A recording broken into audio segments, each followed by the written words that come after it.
Amrit noni pain oil, ನೋವಿಗೆ ವಿರಾಮ, ದೇಹಕ್ಕೆ ಆರಾಮ.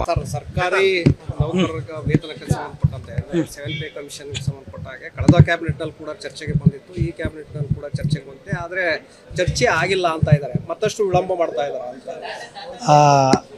ತಮ್ಮ ಮಾಧ್ಯಮದಲ್ಲಿ ಕೂಡ ಇವತ್ತು ನಾನು ಕೂಡ ಗಮನಿಸಿದೆ, ಎಲ್ಲ ಮಾಧ್ಯಮದಲ್ಲೂ 7ನೇ ವೇತನ ಆಯೋಗದ ವರದಿಯನ್ನು ಜಾರಿಗೆ ತರಲಿಕ್ಕೆ ಸನ್ಮಾನ್ಯ ಮುಖ್ಯಮಂತ್ರಿಗಳಿಗೆ ಸಚಿವ ಸಂಪುಟದಲ್ಲಿ ಅಧಿಕಾರ ನೀಡಿದೆ ಅನ್ನುವಂಥದ್ದು ಈಗ ಕೂಡ ಮಾಧ್ಯಮದಲ್ಲಿ ನಾನು ಕೂಡ ಗಮನಿಸಿದೆ.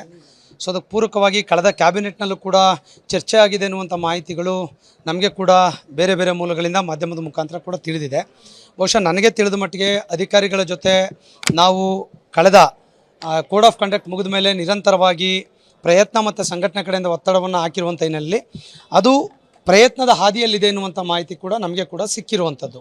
ಹಾಗಾಗಿ ಅದು ಸಬ್ಜೆಕ್ಟು ಬಂದಿದೆಯಾ, ಫಾರ್ಮಲ್ ಆಗಿದೆಯಾ, ಇನ್ಫಾರ್ಮಲ್ ಆಗಿದೆಯಾ ಅನ್ನುವಂಥ ಮಾಹಿತಿ ನಾನು ಹೇಳಲಿಕ್ಕೆ ನನಗೆ ಕೂಡ ಮಾಹಿತಿ ಇಲ್ಲ. ಬಟ್ ಈ ವಿಚಾರಗಳು ಚರ್ಚೆ ಆಗಿದೆ. ಯಾಕಂದರೆ ವೇತನ ಆಯೋಗ ಈಗಾಗಲೇ ವರದಿಯನ್ನು ಕೊಟ್ಟಿದೆ. ವರದಿ ಕೊಟ್ಟು 2.5 ತಿಂಗಳಾಗಿದೆ.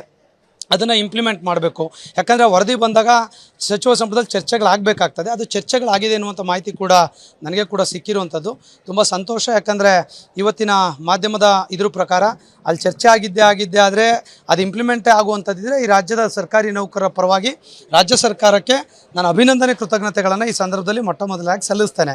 ಬಟ್ ಅದು ಇಮ್ಮಿಡಿಯೇಟಾಗಿ ಅದು ಇಂಪ್ಲಿಮೆಂಟನ್ನು, ವರದಿಯನ್ನು ಇಂಪ್ಲಿಮೆಂಟ್ ಮಾಡಿ ಅದನ್ನು ಜಾರಿಗೆ ತರುವಂಥ ಕೆಲಸವನ್ನು ಕೂಡ ಸರ್ಕಾರ ಮಾಡಬೇಕು ಅನ್ನುವಂಥ ಆಗ್ರಹವನ್ನು ಕೂಡ ನಾನು ಈ ಸಂದರ್ಭದಲ್ಲಿ ಮಾಡಲಿಕ್ಕೆ ಬಯಸ್ತೇನೆ. ರಾಜ್ಯದ ನೌಕರೆಲ್ಲರೂ ಕೂಡ ನಿರೀಕ್ಷೆಯಲ್ಲಿ ಇಟ್ಕೊಂಡಿದ್ರು. ಯಾಕಂದರೆ ವೇತನ ಆಯೋಗ ಫೆಬ್ರವರಿ ತಿಂಗಳಲ್ಲಿ ಸಮ್ಮೇಳನ ಮಾಡಿದಾಗ ಮುಖ್ಯಮಂತ್ರಿಗಳು ಹೇಳಿದರು, ಪೇ ಕಮಿಷನ್ ರಿಪೋರ್ಟ್ ಬಂದಾಗ ನಾನು ತೆಗೆದುಕೊಂಡು ಮಾಡ್ತೇನೆ ಎಂದಿದ್ರು. ಮೊನ್ನೆ ಕೋಡ್ ಆಫ್ ಕಂಡಕ್ಟ್ ಮುಂಚೆ ಕೂಡ ಭೇಟಿ ಮಾಡಿದಾಗ ಅದು ಕೋಡ್ ಆಫ್ ಕಂಡಕ್ಟ್ ಮುಗಿದ ಮೇಲೆ ಮಾಡ್ತೇನೆ ಅನ್ನುವಂಥ ಮಾತನ್ನು ಹೇಳಿದರು.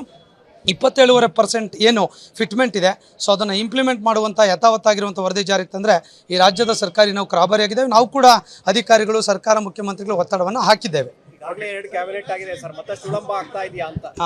2 ಕ್ಯಾಬಿನೆಟ್ ಆಗಿದೆ. ಅಲ್ಲ, ಏನಾಗಿದೆ, ಪ್ರಿಪ್ರೇಷನ್ ಪ್ಲಾನ್, ಇನ್ಫಾರ್ಮಲ್ ಚರ್ಚೆಗಳೆಲ್ಲ ಆಗಬೇಕಲ್ಲ, ಅಂಥದ್ದಲ್ಲಿ ಆಗಿದೆ. ಬಹುಶಃ ಈ ತಿಂಗಳ ಅಂತ್ಯ ಅಥವಾ ಜುಲೈ ಫಸ್ಟ್ ವೀಕ್ ಈ ಥರದಲ್ಲಿ ಆಗ್ಬೋದು ಅನ್ನುವಂಥ ನಿರೀಕ್ಷೆಗಳು ಕೂಡ ನಮ್ಮದಿದೆ. ಪೂರಕವಾಗಿರುವಂಥ ವಾತಾವರಣ ಇದೆ ಅನ್ನುವಂಥದ್ದು ನನಗಂತೂ ಕೂಡ ಗೊತ್ತಾಗಿದೆ. ನಾನು ಕೂಡ ರಾಜ್ಯದ ನೌಕರ ಪರವಾಗಿ ಅವ್ರಿಗೆ ಅಭಿನಂದನೆಗಳನ್ನು ಸಲ್ಲಿಸ್ತಾರೆ. ಈಗಾಗಲೇ 17% IRL ಕೊಟ್ಟಾಗಿದೆ. ಇನ್ನು ಕೊಡಬೇಕಾಗಿರೋದು 10%. ಫೈನಾನ್ಷಿಯಲ್ ಬರ್ಡನ್ ಹೆಚ್ಚಿಗೆ ಆಗೋದಿಲ್ಲ. ಹಾಗಾಗಿ ಆಲ್ರೆಡಿ ಕೊಡ್ತಾ ಇದ್ದಾರೆ ಸರ್. ಮಾರ್ಚ್ 23ರಿಂದ ಈಗ ಆಲ್ರೆಡಿ ಇಂಪ್ಲಿಮೆಂಟ್ ಆಗಿದೆ. ರಿಮೈನಿಂಗ್ 10% ಅಷ್ಟೇ ಕೊಡಬೇಕಾಗಿರೋದು. ಏನು ಮೇಜರ್ ಇಂಪ್ಲಿಕೇಶನ್, ಫೈನಾನ್ಷಿಯಲ್ ಇಂಪ್ಲಿಕೇಶನ್ ಏನು ಆಗೋದಿಲ್ಲ. ಅಲ್ಲ, ಅದೇ ನೋಡೋಣ, ಅದೆಲ್ಲ ಚರ್ಚೆ ಮಾಡ್ತೀನಿ ಅಂತ DCM ಸಾಹೇಬರು ಕೂಡ ನಮ್ಮ ಜೊತೆ ಹೇಳಿದ್ದಾರೆ. ಸೊ ಎಲ್ಲಿಂದ ಕೊಡಬೇಕು, ನೋಷನಲ್ಲ ಕೊಡಬೇಕಾ, ಫೈನಾನ್ಷಿಯಲ್ ಕೊಡಬೇಕಾ, ರೆಟ್ರಾಸ್ಪೆಕ್ಟಿವ್ ಕೊಡಬೇಕಾ, ಎಲ್ಲಿಂದ ಕೊಡಬೇಕು, ಅದೆಲ್ಲ ಕೂಡ ಒಂದಿಷ್ಟು ಚರ್ಚೆಗಳಿದೆ. ಸೊ ಖಂಡಿತ ಅವ್ರ ಜೊತೆ ಚರ್ಚೆ ಮಾಡಿದ್ಮೇಲೆ ನಾನು ಅಪ್ಡೇಟ್ ಅಂತ ತಮ್ಗೆ ಹೇಳ್ತೇನೆ. ನಾವು ಸಲಹಿದ ಕೈಗಳು ನಮ್ಮ ನೋವಿಗೆ ಸ್ಪಂದಿಸಿದಾಗ ಆಗುವ ಸಂತೋಷ. ಅಮೃತ್ ನೋನಿ ಪೇನ್ ಆಯಿಲ್, ನೋವಿಗೆ ವಿರಾಮ, ದೇಹಕ್ಕೆ ಆರಾಮ. ಅನುಕ್ಷಣದ ಸುದ್ದಿಗಳಿಗಾಗಿ ವಿಸ್ತಾರ ನ್ಯೂಸ್ ಯೂಟ್ಯೂಬ್ ಚಾನೆಲ್ ಸಬ್ಸ್ಕ್ರೈಬ್ ಮಾಡಿ. ಹೊಸ ಸುದ್ದಿಗಳ ನೋಟಿಫಿಕೇಶನ್ಗಾಗಿ ಬೆಲ್ ಐಕಾನ್ ಕ್ಲಿಕ್ ಮಾಡಿ. ಲೇಟೆಸ್ಟ್ ಅಪ್ಡೇಟ್ಸ್ಗಾಗಿ www.vistaranews.com ವೆಬ್ಸೈಟ್ಗೆ ವಿಸಿಟ್ ಮಾಡಿ. ಅಂಗೈಯಲ್ಲೇ ಜಗತ್ತಿನ ಸುದ್ದಿ ತಿಳಿಯಲು ವಿಸ್ತಾರ ನ್ಯೂಸ್ ಕನ್ನಡ ಆಪ್ ಡೌನ್ಲೋಡ್ ಮಾಡಿ.